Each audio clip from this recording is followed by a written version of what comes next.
Hello everyone. Today I'm going to be showing you in Photoshop or Photopea, whichever you have access to. I'm going to show you how you can create some really cool effects with text, and you'll also be learning how to use layer styles in Photoshop or Photopea. So I'm going to begin by showing you Photoshop, and what we need to do first is go to the Start menu and locate Adobe Photoshop 2020, and we're going to let that open. And while we're waiting on that, I'm going to go ahead and I am going to open up Photopea. Actually, I'm already here, so I'll start with this. Alright, so the first things first, when you first open up Photoshop in this newer version, you have a home screen that pops up where you can access the Create New there, and we need to actually create a new file. So we're either going to use this, or if you want, you can go to File New. Either way works. I'm just going to click Create New. And for this task, I've actually given you specific instructions as to how I want you to create this file. So right here on the right where it says Untitled-1 on mine, I'm going to go ahead and type in Typography Activity. And then the dimensions, make sure you change pixels to inches, because 7 by 5 pixels is tiny. 7 by 5 inches is a lot bigger. So we want inches. And then width, we're going to make 7, and height, we're going to make 5. The resolution, we want it to be 300, and this should be pixels per inch. And we're going to keep it as RGB color. We are going to keep it as 8-bit. And then for the background contents, it should be white. You do not need to do anything with the advanced options, and then just click Create. And once we have a new file, let me actually open the Essentials workspace so you can see what things would look like from your point of view. I'm also going to zoom in by holding down Control Plus so I can zoom in a little bit. I want to make this fill up most of my screen. But once you see your document here, the first thing that we are going to do is we are going to select the Type tool, which in my case is right here. And when you hold down the Type tool, you can see all the different types of type tools, but we're just going to stick with the horizontal type tool. And the next thing that I want to do is go up to the top and choose a bold font like Impact or Franklin Gothic Heavy or something like that. And since it's getting close to Halloween, I figured I'd do Scary Halloween font.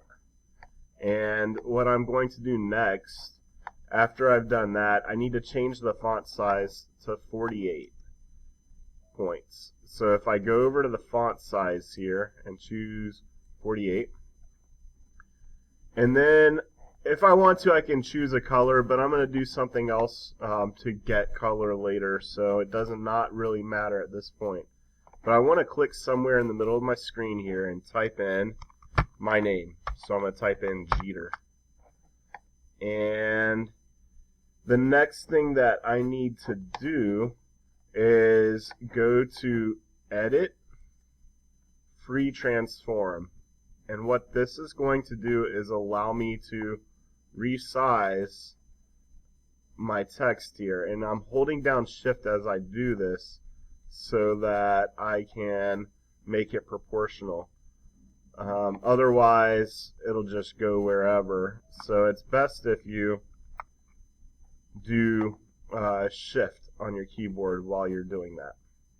Alright, so once you have that, to commit your changes, you can either double click on your text here, or you can click on the check mark up here.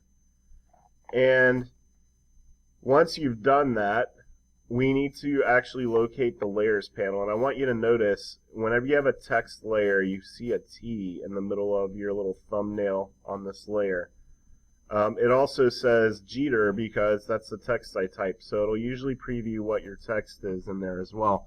And if it's like a whole paragraph, it's only going to give you part of it. So, but anyways, I have clicked on that, and then I want to go down to the bottom here. Look where my cursor is at. It's right down here where it says FX. And I'm going to start by clicking on Drop Shadow.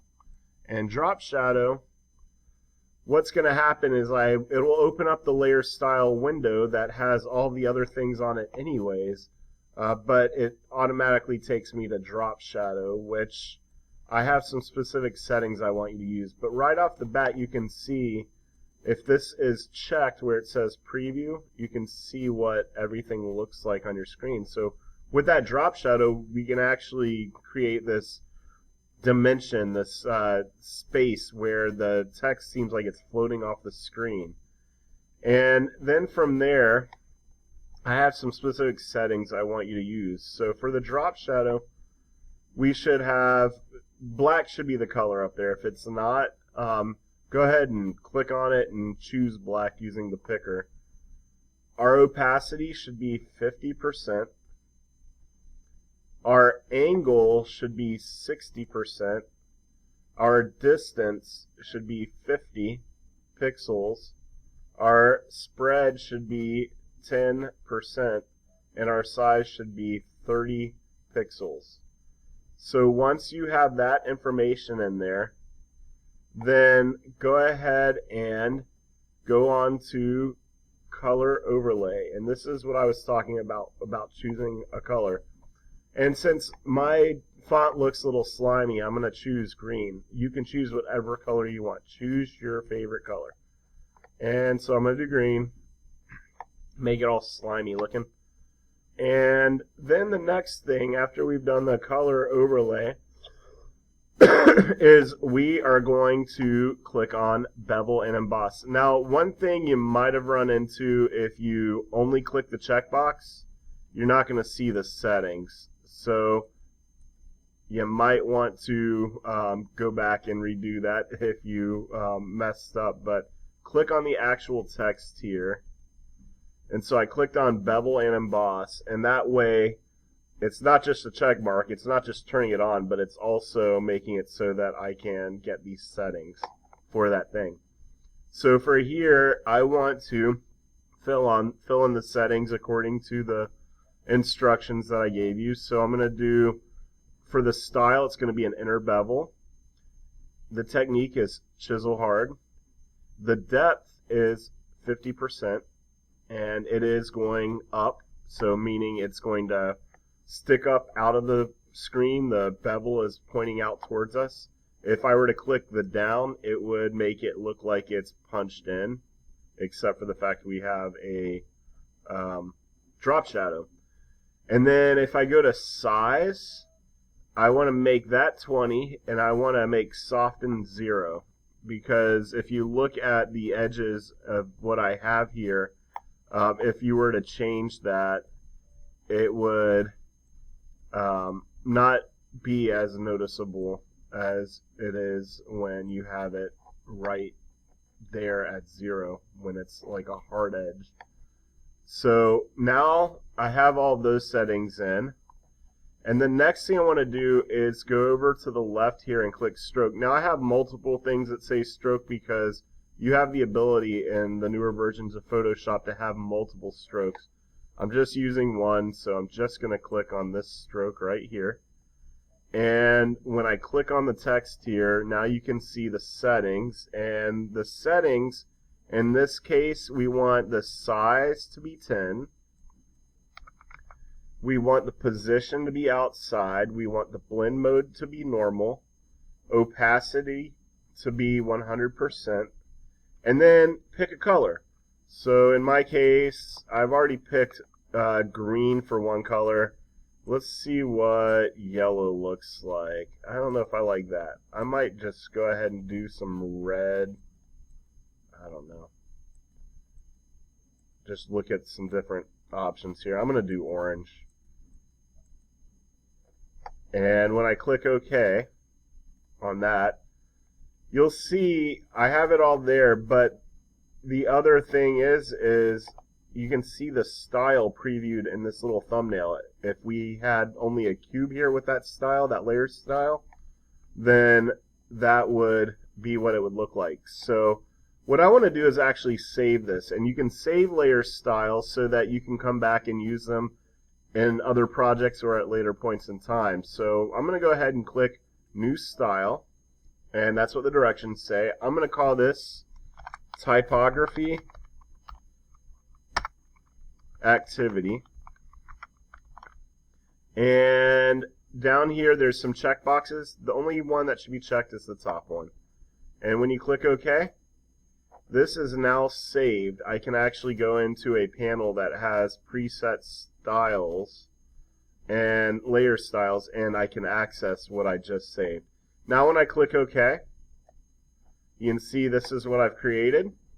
And now that we've got these effects, we're done with the activity. I want to go to File, Save As, and I'm going to save to my computer. And I actually want to save this as a PSD file as Typography Activity. And make sure you save it in your documents. So when you click Save, I've already done this before, obviously. When you click Save, it's now saved, and I can go ahead and turn it in. And that's how you do this in Photoshop. For Photopea, if you go into your Launchpad, you can access it by going to Photo Editor on your Launchpad, or you can go into a browser and type in photopea.leeschools.net. So I'll show you both ways real quick. photopea.leeschools.net. Or I can go into here and go Photo Editor, and it goes to the same thing. Once I get in there, to create a new file in this one, you could either go from New Project, or you can go to File, New. And then you just type in the dimensions, which in the instructions, I have you guys doing 7 inches, and make sure you change px, pixels, to inches. So we're going 7 wide by 5 tall.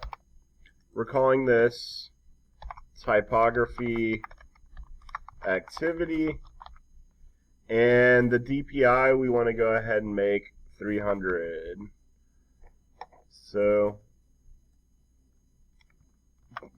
we got those. Background content is white. Click Create. Bibbidi bobbidi boo. Now we're doing the same thing we did in Photoshop. You click on the T tool, go up to the top, and choose a bold font. In this case, I'm going to do Destroy. You won't have all of the fonts that you would have on your regular computer if you use this, because those fonts are all based on the web. They're fonts that are available just through this application. So now when I click on here, oh wait, I need to change the size. Going as high as I can on this, so 150 pixels. And I'm going to go ahead and click. And it should give you an insertion point. And what I'm going to do here, again, is type in Jeter. And then I'm going to go Edit, Free Transform, blow this up really big, oops, while holding down the Shift key so that I can keep it proportional. Now this one might be interesting with the layer style. In this, I can click the check here, or I can double click the text, just like I did before. Now the difference, one of the differences between Photoshop and Illustrator is that they use on the layer styles, if I go to layers here, they use EFF, F, instead of FX. But this is the same thing, and when you open it, you'll see drop shadow. It actually looks like it's in the same order. So I'm going to do drop shadow first, and I need to set my opacity to 50. Opacity, by the way, is how not see-through something is. Setting the angle to 60, setting the distance to 50, the spread to 10, the size to 30, and then that's all we want for that. So I'm going to go ahead then and go to Color Overlay, and not Gradient Overlay. You can do things with gradients though, they're kind of fun. And I'm going to choose my color, and this time I'm going to do, I'll do like blue. I like this blue here. And once I click OK, that is now in there. And the next thing I'm going to do is I'm going to do the bevel and emboss. So I'm clicking on that. And we want inner bevel. We want chisel hard. So where it says smooth, I'm choosing chisel hard. We want it to be up. We want the depth to be 200. The size to be 20. And we want to soften it by 0. And you can see how those little things inside kind of are affected. It actually looks like little bites taken out of it. So from there, next thing we're going to do is a stroke. And for the stroke, I'm going to type in 10. So my stroke size is 10. My position is outside. Blend mode is normal. Opacity 100%. And then I choose color as my fill type, but I have to pick a color. So in this case, I am going to, let's see, I'll do yellow. Yeah, there we go. Nice contrasty colors. And when I click OK, I have all of the things done that I need to in this. I'm going to save my preset here, my style. And this is different than Photoshop in that it says define new instead of new style. And it also only makes them available through this little drop down. And as you can see, there's nothing in there right now. So if I click define new, now it says up here style added, and I can look down here and there's my style. So if I were to create something else and I wanted to have that same style, I could go into layer style and just pick it from these presets. Alright, so now that I've done that, I click OK. And we're going to go to File, Save as PSD this time. And once you do that, it should have your file name, whatever you called it when you started, and it should go on your downloads. And so you're just going to, whether you did Photoshop or Photopea, you're going to go into Classroom, go to the module that this activity is in, and then you're going to locate and update or upload your file so it's attached to the assignment. And that's it.